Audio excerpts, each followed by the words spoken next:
বাংলার রাজনীতিতে মানুষ অনেক নাটক দেখেছেন। কেউ ভোটের আগে দল বদলান, কেউ ভোটের পরে মত বদলান, কেউ আবার চেয়ার বাঁচাতে আদর্শ বদলান। কিন্তু এক প্রাক্তন বিধায়ক যে পেনশনের জন্য নিজের স্ত্রীকেই তিনবার বিয়ে করবেন, এমন রোমান্টিক প্রশাসনিক কমেডি বোধহয় বাংলা আগে দেখেনি। ঘটনার নায়ক প্রাক্তন তৃণমূল বিধায়ক খগেশ্বর রায়। বয়স কত জানেন? ৭৫ বছর। জীবনে ৪ বার বিধায়ক হয়েছেন, হাজার হাজার মানুষের সামনে বক্তৃতা দিয়েছেন, ভোটে জিতেছেন, রাজনৈতিক লড়াই করেছেন, কিন্তু শেষ পর্যন্ত তাকে সবচেয়ে বড় লড়াইটা লড়তে হলো একটা ছোট্ট কাগজের সঙ্গে, ম্যারেজ সার্টিফিকেট। হ্যাঁ, ঠিকই পড়েছেন। ৫২ বছর আগে যাকে বিয়ে করেছিলেন, যার সঙ্গে সংসার করেছেন, অর্ধ শতাব্দীর বেশি সময় যার সঙ্গে কাটিয়েছেন, যার সঙ্গে সুখ দুঃখ, ভোট রাজনীতি, বাজার ঘাট, আত্মীয় স্বজন সব পার করেছেন, সেই স্ত্রী প্রতিমা রায়কেই আবার নতুন করে বিয়ে করতে হলো। কারণ সরকার বলেছে বিয়ে হয়েছে বললেই হবে না, কাগজ কোথায়? আর তখনই শুরু হলো বাংলার সবচেয়ে মজার সিনিয়র সিটিজেন লাভ স্টোরি।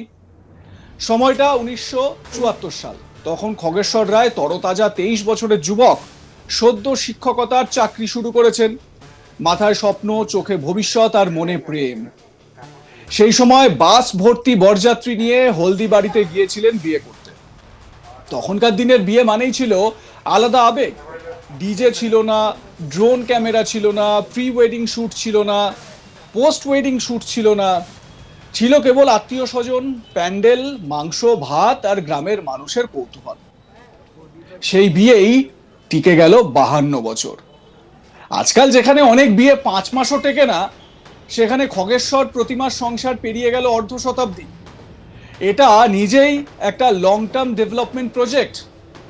সাধারণ মানুষ বিবাহ বার্ষিকীতে কেক কাটেন, কেউ হয়তো রেস্তোরাঁয় খেতে যান, কিন্তু খগেশ্বর রায় সাধারণ মানুষ নন, তিনি প্রাক্তন বিধায়ক।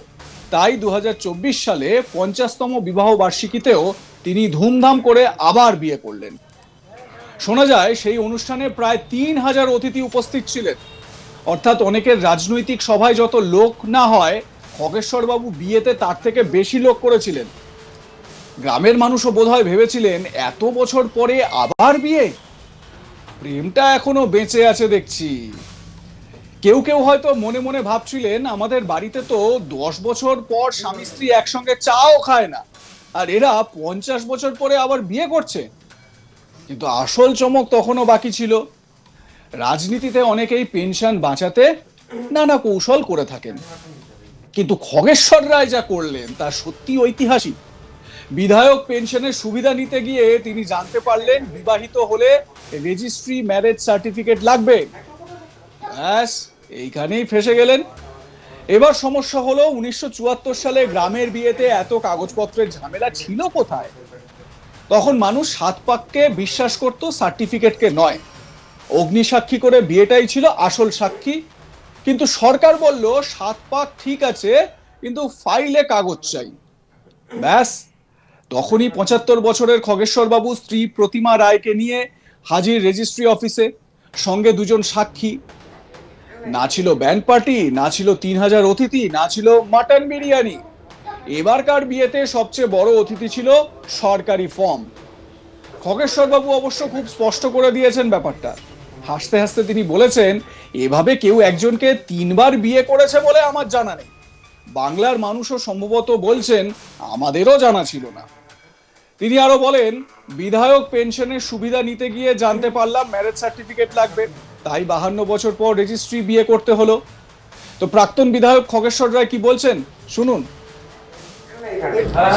নিশ্চয়ই আপনারা অবগত আছেন, এটা গভর্নমেন্ট প্রথাগত আইন, যেটা যেহেতু আমি ৪ বারে বিধায়ক, ৪ বার বিধায়ক, ২বার হেরে গিয়েছিলাম। ২০০১ সালে আমি দাঁড়িয়েছিলাম, ২০০৬ সালে দাঁড়িয়েছিলাম, সেবারও আমি হারি। কিন্তু ২০০৯ সালে একদম বিধানসভায় ৩য় বার যখন আমাকে প্রার্থী করে, সেবারে আমি প্রথম জিতে। তারপরে ২০১১, ২০১৬, ২০২১, চতুর্থবার আমি তৃণমূল কংগ্রেস বিধায়ক নির্বাচিত হয়ে বিধানসভা যাই। কিন্তু এবারে ২০২৬-এ দল বিভিন্ন কারণে হোক আমাকে প্রার্থী করেনি। যেহেতু প্রার্থী করেনি, এখন তো আমি বিধায়ক নই, এক্স বিধায়ক। এক্স বিধায়ক হতে গেলে পরে বিধানসভা আমাদের কতগুলো ফর্ম ফিল আপ করতে লাগে, যেমন পেনশনের জন্য। যখন আমি 4-5 দিন আগে বিধানসভায় যাই তখনই যেটা বলে আবার রেজিস্ট্রি ম্যারেজ এফিডেভিট করতে হবে, না হলে কিন্তু টেনশন পাবে। বাধ্য হয়ে ভাগ্য ভালো, খগেশ্বর বাবু 3বার একই বউকে বিয়ে করেছেন, আলাদা আলাদা বিয়ে করেননি। যাই হোক, তো এই পুরো ঘটনাটাই তাকে পশ্চিমবঙ্গের তো বটেই, সারা ভারতের মোস্ট কমিটেড হাজবেন্ডের তালিকায় 1 নম্বরে নিয়ে আসবে নিঃসন্দেহে। আমার সহকর্মী রাজেন প্রধান এ বিষয়ে কি বলছেন শোনাবো। দেখো, একজন বিধায়কের 3বার বিয়ে শুনতে একটু অবাক হচ্ছেন তো? হ্যাঁ, অবাক করাই গল্প।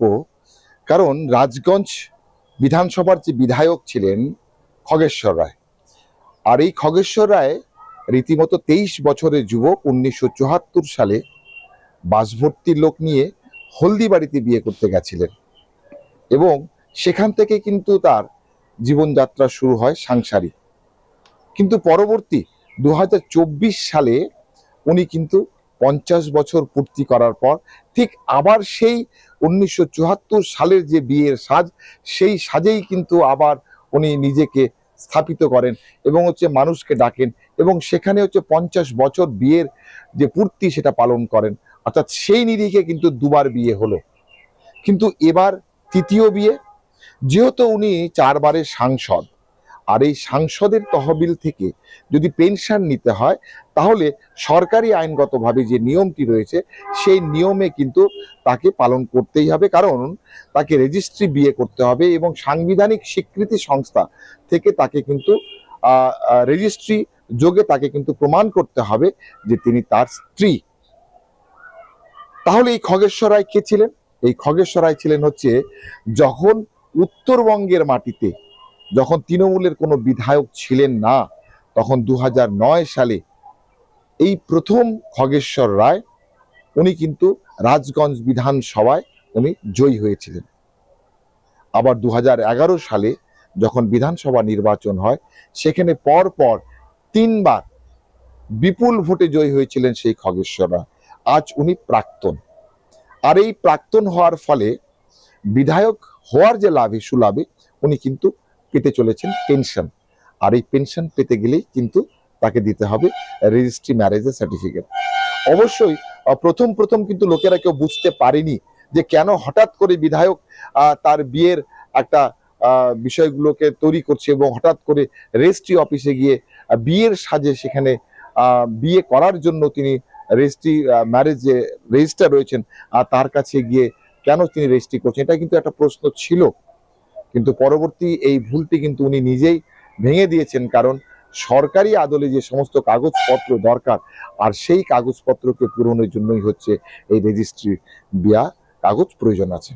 সব মিলিয়ে যে কৌতূহল সেটা বাস্তবে পরিণত হলো এবং মানুষের যে ভুল ধারণা সেই ভুল ধারণাটাকে উনি পরিষ্কারভাবে ক্লিয়ার করে দিলেন যে এই 3য়বারের বিয়ে কিন্তু আমার সেই প্রথম স্ত্রীর সাথেই এই সরকারি কাগজপত্র পাওয়ার জন্যই আমার 3য় বিয়ে।